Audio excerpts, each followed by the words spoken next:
มื่อนี้เนาะสิมาแนะนำแอปพลิเคชันหนึ่งในMacBook เนาะสำหรับใครที่แบบบ่อยากไปลง Microsoft Word Excel PowerPoint เป็นแอปเอกสารฟรีของMacBook โดยเฉพาะนะวิธีโหลดแอปอันนั้นเนาะเข้ามาในแอป Store แล้วก็พิมพ์คำว่าเพจกดค้นหาไปเลยก็เห็นแล้วเนาะนี่แอปตัวทบิดเลยเป็นแอปฟรีสำหรับงานเอกสารเนาะคล้ายๆกับ Word เลยแต่จะมีเทมเพลตหลายให้โหลดให้ในไซต์นะก็ต้องมาติดตั้งก่อนแอปติดตั้งฟรีเนาะก็จะเป็นต้องลงเสียเงินซื้ออะไรทำไมให้ยุ่งยากสำหรับคนที่ติดตั้งทำอิฐเนาะอาจจะได้ใส่รหัสApple ID ของเราอาจจะใช้เวลาหน่อยหนึ่งขอตัดไปตอนที่ติดตั้งแล้วนะหลังจากที่เราติดตั้งเพจแล้วก็คลิกเข้าไปเปิดส่วนนี้เป็นหน้าทำอิฐของมันจะมีเทมเพลตอย่างหลายๆอันเรซูเม่มีเลเทอร์เรซูเม่มันCV เนาะประวัติมีเทมเพลตปากลายอันอยู่ในนี้ลายแห่งลายวันเวิร์ดเนาะ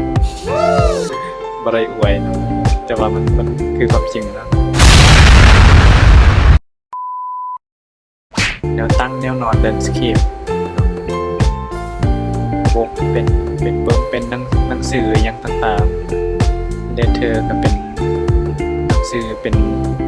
พารากราฟมันมีเทมเพลตไว้ให้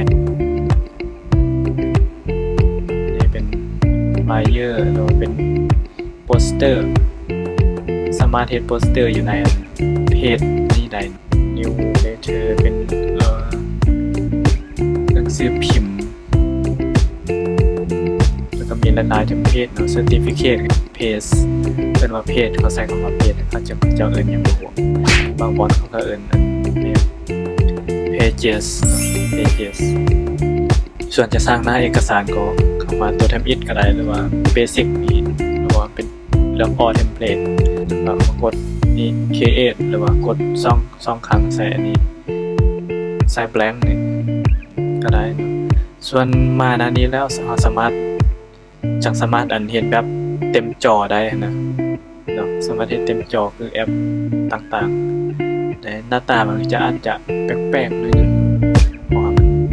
Mac เนาะมันแบบแปลกมองบ่ต่างอย่างกับ iPhone กับAndroid เนาะต่างกันอยู่แล้วแต่มันก็จะคล้ายๆกันคล้ายๆกับ Word Excel คล้ายๆกันนี่ประเด็นเป็นเพจถ้าไปเทียบกับ Microsoft เป็น Microsoft Word มันนี่เป็น number อีกว่าเลขหน้า